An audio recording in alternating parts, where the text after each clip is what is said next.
کراچی میں طرف ساجد بھیڑ صاحب اہل حدیث کے بڑے پیرانے پیر، اور وہ بدین کے پیر جھنڈا اہل حدیث سمو صاحب، یہ تمام مل کے پھر یہ شیعوں کے جو ہے وہ بڑا شیطان، وہ سب مل کے کھڑے ہو جائیں گے اور سبیل پہ پانی پلائیں گے لوگوں کو، آؤ پانی پیو۔ تمام مسلمان ایک ہے۔ کون سے مسلمان؟ ایک شیعہ کھڑا ہے، ایک دیوبندی کھڑا ہے، ایک بریلوی کھڑا ہے، ایک اہل حدیث کھڑا ہے، ایک جماعت المسلمین کھڑا ہے۔ یہ مسلمان ہے؟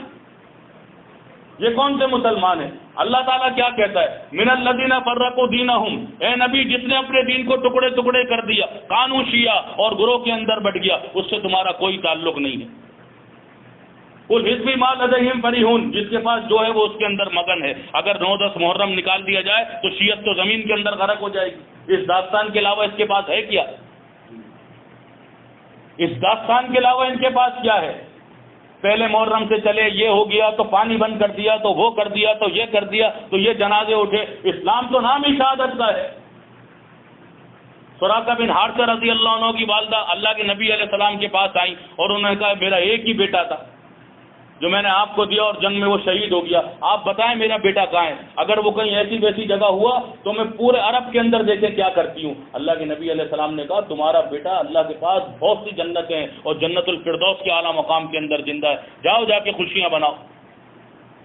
مسلمان تو نماز کے اندر اللہ سے دعا کرتا ہے اللہم ارزقنی شہادۃ فی سبیلک، کہ اللہ مجھے اپنے راہ کے اندر شہادت کی موت نصیب عطا کر تاکہ مجھے تجھے انعام و کرام، وعلیکم السلام، انعام و کرام سے نوازا جائے۔ یہ کون سی شہادت ہے جس کے ماتم ہو رہے ہیں؟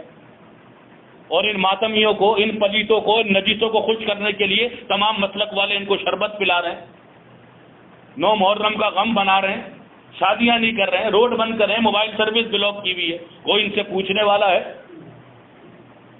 اللہ کے نبی علیہ السلام سے سوال کیا امت کے نمبر 1 ولی کون ہے؟ آپ کو سب سے زیادہ مردوں میں عزیز کون ہے؟ آپ نے کہا ابو بکر۔ اس کے بعد آپ سے سوال کیا عورتوں میں، آپ نے کہا عائشہ صدیقہ رضی اللہ عنہا۔ آج عائشہ، ابو بکر صدیق رضی اللہ عنہما کو اللہ کو یہ لوگ گالیاں دیتے ہیں۔ یا علی مدد، اس سے بڑی گالی کیا ہوگی؟ یا رسول اللہ مدد، اس سے بڑی گالی کیا ہوگی؟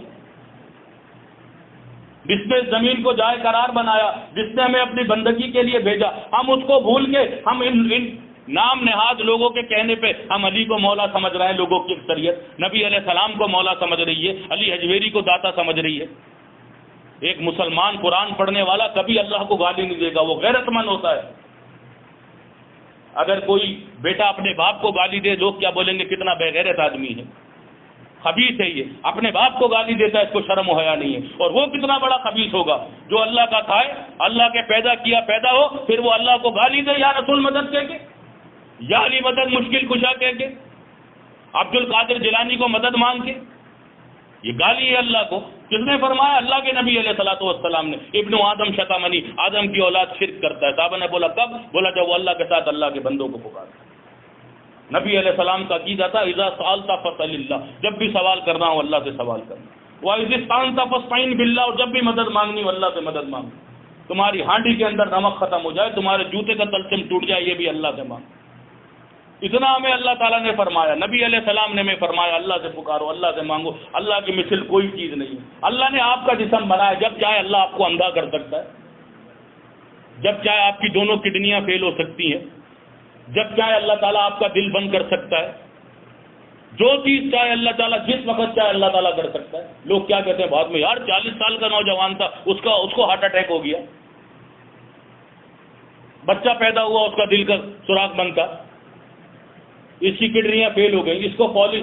جب چاہے اللہ تعالیٰ آپ کو ایسا کر دے کہ آپ اپنے جگہ کھڑے رہیں اور ایک قدم آگے نہ بڑھا سکیں، یہ اللہ آپ کو دکھاتا ہے، آپ کا پیر سن کر دیتا ہے۔ آپ پیر ایسے ایسے زمین پہ مار رہے ہو تو آگے نہیں بڑھا سکتے، اتنی بھی آپ کے اندر قوت نہیں ہے۔ جس وقت چاہے گا اللہ اس خون کو جما دے گا اسی جسم کے اندر۔ ہاتھ ایسے پھول جائیں گے، اسٹیئرنگ گاڑی سائڈ میں کھڑی کر دو گے، یار پہلے جب تک خون رواں نہیں ہوگا کچھ نہیں کر سکو گے، اور وہ آگے ہلانے سے خون رواں کرتا ہے، نہیں کرے تو آپ گاڑی آگے نہ چلا سکو، قدم آگے نہ بڑھا سکو۔ جس ٹائم چاہے اللہ تعالیٰ، واللہ غالب علی امرہ، اللہ اپنے امر کے اوپر غالب ہے، جس ٹائم چاہے آپ کو اسی وقت ڈیڈ کر سکتا ہے۔ آپ رات کو سوتے ہیں، آپ کے پھیپھڑوں کو چلانا، آپ کو سانس آپ کی جو ہے نا کنٹینیو رکھنا، آپ کو جو ہے آپ کی ریفائن سسٹم کو پورے جسم کو آپریٹ کرنا کون کرتا ہے؟ کسی مشین پہ چارج پہ لگا کے تو نہیں سوتے نا، جیسے موبائل کو چارج پہ لگا کے سو گئے، بیٹری 25% ہے، ختم ہو جائے گی موبائل بند ہو جائے گا، نہ کال آئے گی نہ کال جائے گی، لوگ پریشان ہو جائیں گے۔ آپ تو سو جاتے ہو، آپ کا جسم چارج پہ لگ جاتا ہے، کون چارج کرتا ہے؟ الہ اما اللہ، اللہ کے علاوہ کوئی اور ہے؟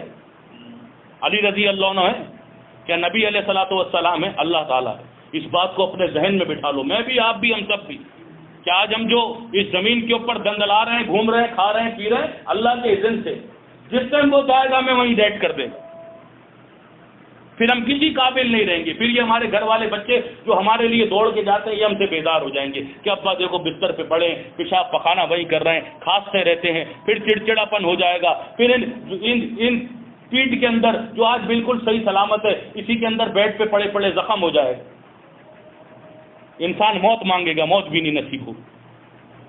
یہ تو دنیا میں ہمارے سامنے چیزیں آتی ہیں، اللہ کہتا ہے ایسا کر دوں گا جہنم کے اندر، لا یموت فیہا ولا یحیا، نہ زندگی آئے گی نہ موت آئے گی، یہ انجام تک پہنچا دوں گا اپنے جو میری قدر نہیں کرتے، جو میرے قدردان نہیں ہیں، جو مجھے پہچانتے نہیں ہیں۔ آج سب کو نہیں معلوم، مسجد کے لاؤڈ اسپیکر بند ہے، کوئی اللہ کی شان بیان کرنے والا نہیں ہے، ما لکم لا ترجون للہ وقارا، کوئی ایسا غیرت مند نہیں ہے جس کے نزدیک اللہ کا کوئی وقار نہیں ہے۔ پورا پاکستان امام باڑہ بنا ہوا ہے،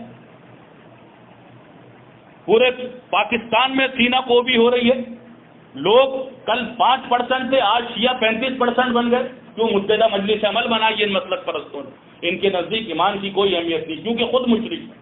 یہ دیوبندی اللہ کے نبی علیہ الصلوۃ والسلام کو قبر کے اندر زندہ ماننے والے، یہ بریلوی اللہ کے نبی علیہ الصلوۃ والسلام کو قبر میں زندہ ماننے والے، یہ اہل حدیث اللہ کے نبی علیہ الصلوۃ والسلام کو قبر کے اندر زندہ ماننے والے، یہ مشرک ہے۔ جو ذات پوری کائنات آپریٹ کر رہی ہے، لا تاخذہ سینۃ ولا نوم، اس کو نہ نیند آتی ہے نہ اس کو اونگ آتی ہے، کل شیء ہالک، اس کے علاوہ جو بھی کائنات میں چیز ہے وہ ایک دن ہلاک ہو جائے گی، کل من علیہا فان، جو چیز ہے وہ فنا ہو جائے گی۔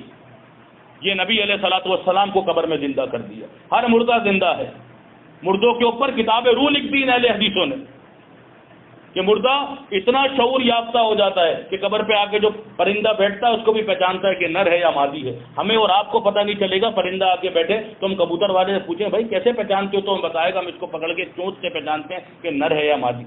وہ کہتے ہیں قبر والا مردہ پہچان جاتا ہے۔ کون؟ اہل حدیث کا بانی ابن تیمیہ احمد بن حنبل، یہ ظالم طاغوت ہیں جن کے نام آتے ہیں اپنے ماتھوں کو چومتے ہیں، ان کی کتابوں کو منہ سے لگاتے ہیں، چومتے ہیں۔ قرآن کیا کہتا ہے؟ سورہ نحل آیت 20 اور 21 کہ اس مردے کے اندر جان کی رمق تک باقی نہیں ہے، وما یشعرون، اس کو شعور نہیں ہے، ایان یبعثون، ادھر سے کب اٹھا کے دوبارہ بٹھایا جائے گا۔ ہم قبر پہ مٹی ڈالتے وقت کیا پڑھتے ہیں؟ منہا خلقناکم وفیہا نعیدکم ومنہا نخرجکم تارۃ اخری، اسی مٹی سے بنایا ہے، اسی مٹی میں تم جا کے مل جاؤ گے، اور دوبارہ کب اٹھو گے؟ قیامت کے دن۔ یہاں کیا عقیدہ ہوتا ہے؟ آپ 40 قدم اٹھو گے یہ اٹھ کے بیٹھ جائے گا۔ کتنے بڑے ظالم ہیں۔ اس ایمان کے اندر اگر آپ کے ذرا سے بھی کفر آ گیا، اللہ تعالیٰ کی رحمت آپ کی طرف متوجہ نہیں ہوگی۔ یہ میرے سے پنکھا کتنی دور ہے، میرا برا حال ہو گیا گرمی سے ابھی تھوڑی دیر میں، اس دن کیا حال ہوگا جب سورج سوا نیزے کے اوپر آ جائے گا۔ راوی بیان کرتا ہے دماغ کھول جائیں گے اس دن، اور مارے وحشت کے لوگوں کی آنکھیں پھٹی کی پھٹی رہ جائیں گی جب رحمان کی چنگاڑ سنیں گے، نامن الملک اليوم، آج کس کی بادشاہی؟ للہ واحد القہار، آج اکیلے اللہ کی بادشاہی، اس کی آج بھی ہے، کل بھی ہے، ہمیشہ رہے گی۔ ہم مر جائیں گے، کائنات ختم ہو جائے گی، اللہ کی بادشاہ ختم نہیں ہوگی، وہ ہمیشہ ہے۔ قل هو اللہ احد۔ سورہ اخلاص کیا ہے؟ اپنے بچوں کو سورہ اخلاص یاد کراتے ہیں، سب سے چھوٹی سورت، اس کا ترجمہ نہیں پتا۔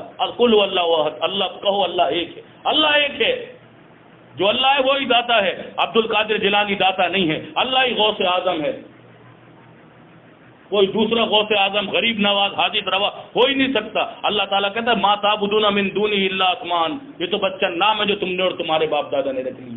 اللہ نے کسی کو باپ جو ہے داتا دستگیر مشکل کشا نہیں بنایا۔ اللہ کی لائن سے جو ذرا سا آؤٹ ہوا، آپ دیکھیں قرآن کے اندر اللہ نے اس کو تیس نیس کر دی۔ حالانکہ انبیاء علیہ الصلوۃ والسلام سے تھوڑا سا اللہ کے حکم سے پہلے یونس علیہ السلام چلے گئے، اللہ نے مچھلی کے پیٹ میں ان کو مچھلی کو حکم دیا نگل لے ان کو، وہ مچھلی کے پیٹ میں چلے گئے، وہاں سے اللہ سے استغفار کی، اللہ نے کہا اب ہمیں نہیں پکارتے، ہم قیامت تک آپ کو اس مچھلی کے پیٹ کے اندر رکھتے۔ جب وہ اپنے آپ کو نہیں بچا سکے، وہ اپنی مشکل کشائی نہیں کر سکے، تو کون کس کی مشکل کشائی کرے؟ آج افسوس کیا ہوتا ہے، آج ہمیں اپنے اوپر افسوس کرنا چاہیے کہ ہم اس آخرت کو، اس چیز کو ہم بھول چکے ہیں، آخرت کا خوف ہمارے دل سے نکل چکا ہے کہ ہم یہ نہیں سوچتے کہ اب شام پتہ نہیں ہمیں نصیب ہوگی، کل صبح ہمیں نصیب ہوگی نہیں ہوگی، کیا معلوم ہماری آنکھ کھلے تو ہم کوئی دوسری جو ہے اللہ کے پاس پہنچے ہوئے ہوں، فرشتے ہماری روح قبض کر رہے ہوں، اس وقت ہم اللہ کو کیا جواب دیں گے، کس کی فرما برداری اختیار کی؟ للہ دین الخالص، اللہ کو دین خالص درکار ہے، مکس پلیٹ اللہ کو نہیں چاہیے۔ ہر جگہ نمازیں پڑھ رہے ہیں، ہر کسی کو صحیح کہہ رہے ہیں، ہر کسی کی دعوت میں جا رہے ہیں، ہر کسی کے جنازوں میں جا رہے ہیں، ہر کسی کے جنازے میں کھڑے ہوئے کہ نہیں ہمیں بڑا، کس بات کا آپ کو دکھ ہوا، کس بات کا آپ کو افسوس ہوا؟ ایک مشرک اس دنیا سے چلا گیا جس کی لاش جانے کے بعد آسمان کے فرشتے اپنے ناکوں میں انگلی دیتے کہ اس پلید کو لے کے آئے ہو۔